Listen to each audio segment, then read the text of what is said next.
Magandang gabi mga masters, bali ngayon po ay 8 videos po ma-upload ko po sa aking YouTube channel. Tama nga mga masters, 8 videos nga po ma-upload ko. Yon, what's up mga masters? Nandito na naman tayo sa panibagong araw, panibagong kabanata na naman ang pagsasama-samahan natin ngayon guys.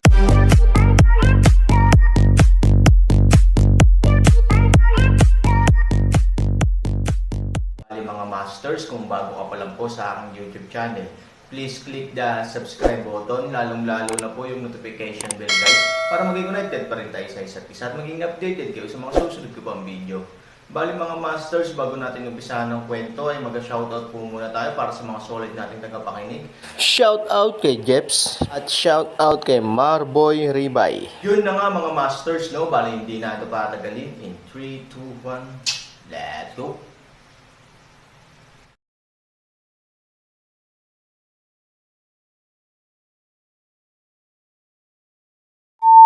Wuxiang Shenggong. Lunukan ang langit at harangan ang araw. Boom! Gumalaw ang mga kamay ni Aaron, at bigla siyang gumuhit ng malaking puyo ng tubig sa hangin, at dahan-daang damaloy.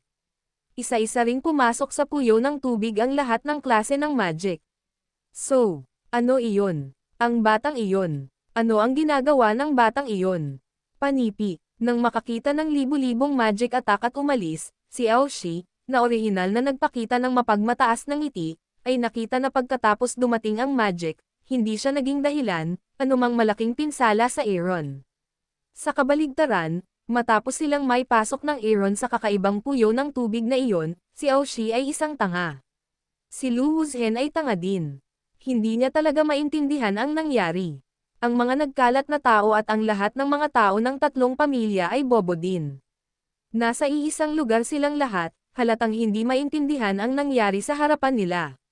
Paano kaya yon? Laging nararamdaman ni Ye Gotcheng na ang hakbang na ito ay déjà vu. Paulit-ulit niya itong pinag-isipan. Nang bigla niyang naisip ang sikreto, nagulat siya at napasigaw, "Shit, ito ang banal na kasanayan ng Wuxiang ng nihilismo. Ang batang iyon ay maaaring kopyahin ang lahat ng aming mga spell at bigyan kami ng tit for tat." Panipi, tama, ito ay Wuxiang. Bagamat wala itong kakayahang umatake ng nakapag-iisa, ito ay isang napaka-abnormal at walang kahihiyang magic skill sa mga tuntunin ng depensa. Batay dito, maaari itong maging kwalipikado upang maging isang natatanging paaralan. Sa simula, kahit na ang nihilismo o ibang tao, sila ay nagdusa ng husto mula dito. Matalino talaga si Ye Gotcheng. Nakilala niya ang spell na ito sa napakaikling panahon. Ngunit tila, kalahati lang ang tama niya. Sa makatuwid, sa oras na ito, ang kapangyarihan ng mahika ng Wuxiang ay mas malakas kaysa sa inaakala niya. Ang Aaron, na may dugo ng mga Diyos at mga demonyo, ay umabot na sa isang kakaibang estado ng kanyang sariling mga kwalifikasyon. Sa oras na ito, ang divine skill ni Wuxiang ay nagbukas din ng bagong kaharian. Lunukan ang langit at harangan ang araw. Baliin mo ako. Isang dagandong ng galit. Boom! Halos sabay-sabay, sa whirlpool, ang 10,000 magic powers na hinigop ngayon ay bumulwak ng direkta mula sa itim na whirlpool sa isang iglap, at pagkatapos ay nagmamadaling bumalik kasabay ng malakas na ulan. Gagawin ko. Okay lang ba iyon? Sa mga nagkalat na tao, maraming tao ang biglang sumigaw sa pagkagulat. Sa kabilang panig naman ng tatlong pamilya, pagkatapos magpakatanga ay agad silang nagkalat at tumakas. Bang-bang! Biglang bumuhos ang libu-libong ulan sa buong lupa. Kahit na nagmuni-muni si Lu Wuzhen at iba pang mga eksperto sa oras at mabilis na ginamit ang Diyos para itaguyod ang proteksyon na hadlang, wala silang anumang depensa. Bilang karagdagan, masyadong malaki ang attack magic ni Han Sanchen, maraming mga magic book pa rin ang lumapag na masunurin at nagpasabog. Maraming tao ang hindi maaaring mangarap na isang araw ay mamamatay sila sa sarili nilang mga galaw na nasisiyahan sa sarili. Damn, Aaron, hamak ka, how dare you fuck me? Galit na galit si Aoshi kaya hinaypan lang niya ang kanyang balbas at pinandilatan ang kanyang mga mata. Sa pulong na ito, napagtanto niya na ang Aaron ay hindi pagod at nagkamali. Sa halip, kusa siyang naglalabas ng mga kapintasan para maakit sila. Itong sampil na Aaron, Wang Janzi din galit ngipin ng angati, Aaron ilagay sa tulad ng isang, talagang ay ang walang pangalan na apoy nasusunog. Hindi nagsalita si Ye Gocheng, nakatitig lang ang kanyang mga mata sa Aaron, kakaiba ang kanyang pakiramdam. Dahil nakita niya ang Aaron na gumamit ng wuxiang magic skill, at naalala niya ang larawan ng madilim na pagkawala. Pero habang naaalala niya iyon, mas kakaiba ang nararamdaman niya. Malinaw, ito ay halos kapareho sa wuxiang shenggong na ginamit ng Aaron dati, ngunit ito ay naiiba. Lalo na ang itim na puyo ng tubig sa harap ng Aaron, na hindi pa nakikita. Anong kalokohan ang nangyayari? Sa puntong ito, lumabas ang sagot. Gumalaw ang kamay ni Aaron, at mabilis ding umikot ang itim na puyo ng tubig. Takpan ang langit at ang araw. Ang nakapalibot na hangin at oras at espasyo ay nagsimulang umikot ng mabilis sa pag-ikot ng itim na puyo ng tubig. Sa langit, dumating ang madilim na ulap, at ang araw ay nakatago. Ang buong nakulong na walang kamatayang lambak ay biglang parang araw at gabi. Anong ginagawa ng batang iyon? Biglang nagtaas ng ulo si Lu Wuzhen. Ang susunod na segundo, mukha shock, ingat. Boom! Muling nagliwanag ang buong kalangitan, ngunit hindi ang madilim na ulap ay nawala, at hindi rin ang pagbabalik ng araw. Kaya lang, dumarating na naman ang libu-libong magic powers. Hindi ba tit for tat lang ang magic skill ng wuxiang? Ngayon lang ibinalik. Ngayon bakit babalik pa? Mahirap bang? Mahirap bang ibalik ang ngipin ng 2 beses? Si Ye Gocheng ay ganap na hanggal, sa parehong lugar. Dito matatagpuan ang pinakamataas na instrumento ng divine skill ni Wuxiang. Ang tinatawag na, Block the Sky and Block the Sun, ay ganito. Boom! Kung hindi lang inaasahan ng lahat, sa pagkakataong ito, hindi na nila ito inisip.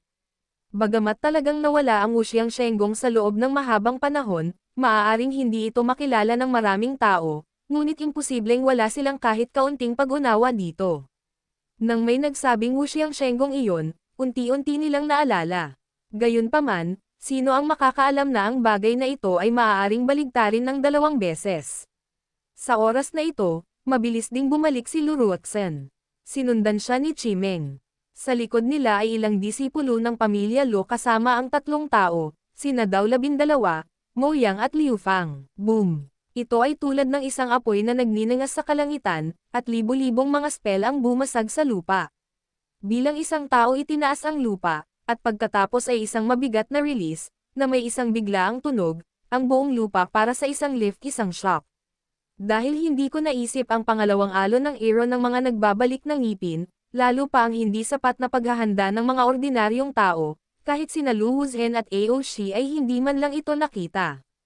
Bagaman ang 2 taong ito ay may napakataas na mga nagawa at kakayahan, kahit na hindi nila maipakita ang mga ito, kapag inatake nila sila, maaari silang makatakas ng hindi malay, ngunit ang iba ay magdurusa ng husto.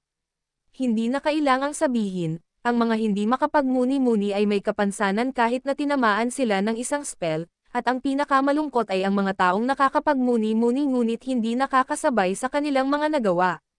Kahit na nag-aatubili silang suportahan ang kalasag at labanan ang isang suntok sa kanilang sarili, malapit na silang hindi makasuporta at mamatay dahil sa pagsabog ng iba pang malapit. Ang lupa ay naging sheer area sa isang iglap. Ang 3 pamilya ay nagdusa ng hindi mabilang na pagkamatay at pinsala. Ang mga pagkalugi ay mas malala pa kaysa dati. Sino ang nag-akala na ang Aaron ay maaaring gumamit ng isang napaka-espesyal na paraan upang biglang maglabas ng 10,000 mga sandatang mahika? At dahil sa tit for tat ng wuxiang shenggong, halos lahat ay may sariling magic attack, at ang mga kahihinatnan ay may isip kung ang reaksyon ay hindi napapanahon. Damn, kaya mo pa bang maglaro ng ganito? Aaron, this guy. Panipi. It's unbelievable. It's just unbelievable. Sinong mag-aakala na 10,000 atake ang magiging ganito? 10,000 mga pag-atake, hindi banggitin ang Aaron, kahit na ito ay tunay na Diyos, kailangan itong kumain ng sapat na palayok. Kung ito ay napakatao, natatakot ako na ito ay lalong sira at walang buhay. Maaari Aaron taong ito makatiis din kahit na, ang susi kaya niya kaya perpektong ganting sa lakay, ito ay hayaan makita ang anit manhid, at siya labanan laban sa mga tao ng pag-iisip burst. What on earth is Aaron made from? Gusto ko talagang tanggalin ang lalaking ito ngayon at tingnang mabuti kung anong structure ang lalaking ito. Nakakailang talaga. Panipi. Hindi ko talaga alam kung anong mga kakayahan mayroon ang Aaron, mabilis siyang kumilos, ang kanyang katawan ay parang dugong baka, at maaari siyang maging walo. Bagaman wala siyang sapat na lakas sa pag-atake, sapat na ang pangoaks na iyon. Oo, makikita ng lahat na ang pamamaraan ng palakol ng Aaron ay hindi gaanong katangi-tangi. Bagamat mayroon siyang mahusay na sitwasyon sa pagbubukas at pagsasara ng pag-atake, malinaw na wala na siyang mga galaw. Ngunit kahit na, umaasa sa gilid ng pangupalakol, sino ang maglakas loob na harapin hanggang sa Aaron? Maraming tao ang may kakaibang ideya sa kanilang puso, ibig sabihin, kung matututo ang Aaron ng ilang mahiwagang paraan ng palakol balang araw, mabubuo ang kahinaan ng taong ito, at ang takot ng taong ito ay tataas ng husto. Sa oras na iyon, ang pagiging invincibility ng taong ito ay maaaring matakot sa lahat. Kung buhay ang lalaking ito, siguradong makihalubilo ako sa kanya sa hinaharap. Sa hinaharap, dapat mayroong posisyon ang batang ito sa 8 Directions World. Ito ay talagang isang magandang pagpipilian upang sundin siya. Maraming mga nakakalat na tao ang tumingin sa Aaron, hindi maaaring makatulong ngunit ipahayag ang paghanga. Gayunpaman, ang ilang mga tao ay hinahamak pa rin ito. Para sa kanila, ang mga pangungusap na ito ay katawa-tawa, kahit nakatawa-tawa. Kung tutusin, ano pa ang silbi ng pagbibigti? Una sa lahat, ang Aaron ay dapat na may kakayahang mabuhay. Damit, Aaron. Nilingga ni Luwuzhen ang mga disipulo sa likuran niya. Maraming namatay at nasugatan. Galit na galit siya. Napakalaking kahihiyan para sa kanya na patayin ang napakaraming alagad sa harap niya. Aaron, hindi kita papatayin, hinding-hindi ako maniniwala kay Ao. Nagalit din si Aoshi. Gaya ni Luwuzhen, inatake siya ng Aaron. Natural, galit din siya. Ngunit ang galit ay napalitan ng galit, at hindi agad kumilos ang dalawang Diyos. Inoobserbahan nila ang Aaron at iniisip kung paano haharapin ang Aaron. Kung muling atakehin, ginagamit ng Aaron ang hakbang na iyon, sila pa rin ang nagdurusa sa madilim na pagkatalo. Ngunit paano nila nalaman na ang pagnanasa ng Wuxiang Shenggong ay hindi lamang kumonsumo ng enerhiya, kundi pati na rin sa espiritu. Sa tuwing ipapalabas ang Aaron, madalas na matagal bago ilabas muli. Sa makatuwid, ang paggamit ng Aaron ng Wuxiang ay halos palaging nasa pinakamahalagang sandali ng kaligtasan. Una, sa oras na iyon, aakitin nito ang kalaban na umatake ng buong lakas, at natural na magampanan ng Wuxiang Shenggong ang pinakamalaking halaga at papel. Ngunit sa pagkakataong iyon, ang Wuxiang Shenggong, tulad ng isang makulat na Xiingong, ay talagang madaling basagin ang kaisipan ng kalaban. Sa kalagitnaan ng hangin, muling gumalaw ang mga kamay ni Aaron. Bagamat wala ng gaanong lakas na natitira, alam ng Aaron na medyo kulang pa ito sa kanilang pagsabog ng kaisipan. Kung muli natin silang atakihin, sapat na iyon. Sa pag-iisip nito, itinaas ni Han Chenqian ang natitirang enerhiya ng puso ng dragon sa kanyang katawan, at kasabay nito ay pinukaw ang kanyang emosyon upang pukawin ang dugo ng Magic Dragon. Gayunpaman, sa oras na ito, Aaron, itigil mo na yan. Sa lupa, dumating ang isang magaang inumin, at lumingon ang isang grupo ng mga tao. Sa oras na ito, sa karamihan ng tao, dahan-daang dumating si Luruaxen. Ngayon lang nakatakas ang silk gulat matagal na wala, ngayon ang kanyang mukha lamang galit, din lamang kawalang kasiyahan. Mabilis na pumunta si Luruaxen sa harapan at tumangala sa Aaron. Sa tabi niya, sinamahan siya ni Chimeng. Bagamat nakaitim siya, laking gulat niya nang makita niyang napakalapit ng Aaron. Ito ay isang uri ng inggit na damdamin. Ngunit pagkatapos ng mahabang panahon na sundan si Luruaxen, ang mapagmataas na Chi Dream ay hindi lamang halos nabura ni Luruaxen, ngunit nagwawala rin sa pamamagitan ng pagsaksi sa kabaliwan ng Aaron. Ngayon, marami na siyang low-key.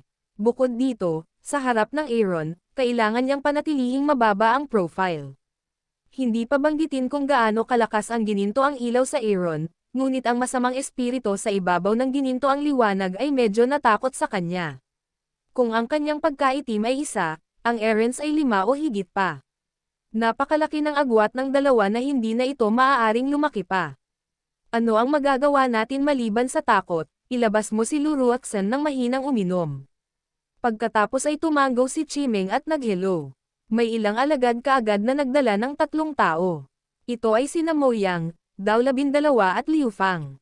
Ang inilabas noong una ay walang alam ang tatlong tao. Hindi nila alam kung saan sila dadalhin ni Luruxan, kung ano ang gusto niyang gawin nila. Ngunit nang sila ay nataranta, bigla silang tumangala at nakita ang Aaron sa gitna ng langit. Tuwang-tuwa ang tatlong tao na muntik na silang masuffocate.